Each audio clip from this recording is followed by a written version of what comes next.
আমি 2টা খতম দিছি তার জন্য। হ্যাঁ খতম দিছি, ঘরে গিয়ে সারা বছর কোরআন শরীফ খতম দিছি।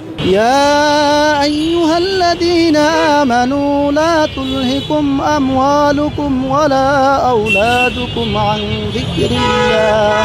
আমাকে জুলুম থেকে বাঁচানোর জন্য বলেছিলেন। আমি তাকে প্রশ্ন করি, তুমি এরকম প্রশ্ন কেন করলে? আমি তো কোনো ভয় পাইনি, আমাকে মেরে ফেলতো। আমি তো জানি বা কিছু হতে পারে। আমার স্ত্রী মাদ্রাসায় পড়ুয়া এবং সে তর্কবিদ্যা জানে, এবং সে বলছে যে এই জন্য আমি এটা ঘুরাই বলছি যে সারা বছর আমি তো এই 2024 সালের নাম লই নাই আমি আপনার, এবং পরবর্তীতে এটা যাচাই বাছাই হবে। আপনারা যাবেন তার কাছে, তার উত্তর তার কাছ থেকে নেবেন। আমি যে মাদ্রাসায় পড়ি ভাই, আমার মাদ্রাসায় আমি কোরআন শরীফ তেলাওয়াত করি না করি, আমার সারা দেশে ওই আমার এখানে জানে।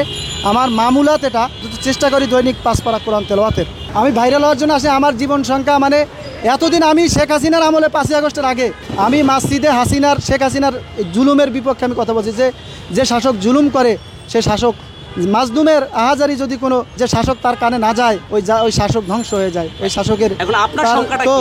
এখন তো আমার জীবন সংখ্যা কি, আপনার এখান থেকে যাইতে পারবো কিনা তারও তো সন্দেহ নাই আমার, কিন্তু আমি ভয় পাই না।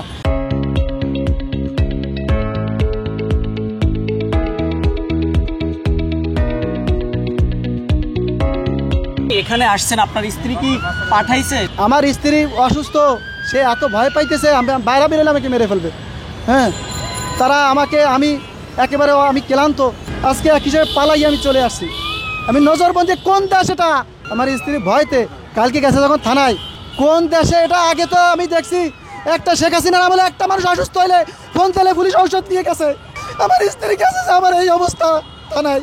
পুলিশ আসা তো দূরের কথা, পুলিশ বলতেছে আপনি যান, বাড়ি যান, পারলে ফোন দিয়ে 999 আপনাকে বলা হচ্ছে যে কোরআন শরীফ পড়তে পারেন না বা পড়েন না, আপনি একটু কোরআন তেলাওয়াত করে দুই একটু আমাকে শোনাবেন? আউযু বিল্লাহি মিনাশ শাইতানির রাজীম। বিসমিল্লাহির রহমানির রহিম।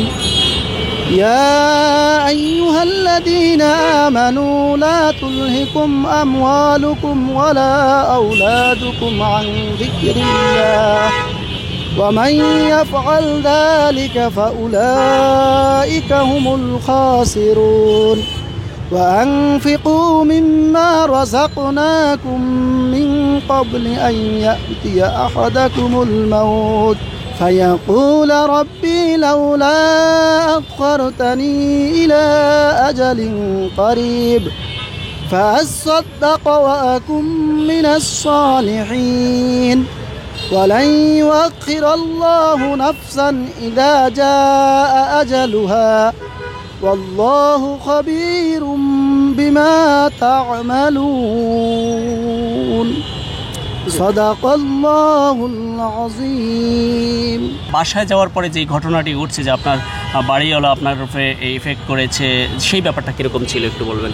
তো আমার বাড়িওয়ালা মনে করছে যে একটা দুর্ঘটনা ঘটছে, তো সে আমাকে বলতেছে এখন 5000 টাকা দাও, এখনই দিবা বিল, না দিলে তোমার জুতো টুতো যা আছে সব নিয়ে যাবো। তো এটা বলে আমার ঘর থেকে জুতো বের করা শুরু করে। আমি বললাম চাচা একটু আমাকে সময় দেন, আমার কাছে তো সে টাকা পয়সা বেশি নাই, একটু জোগাড় করে ধার উদ্ধার করে আমি কালকে সকালে, না হবে না 10টা টাইম দিলাম।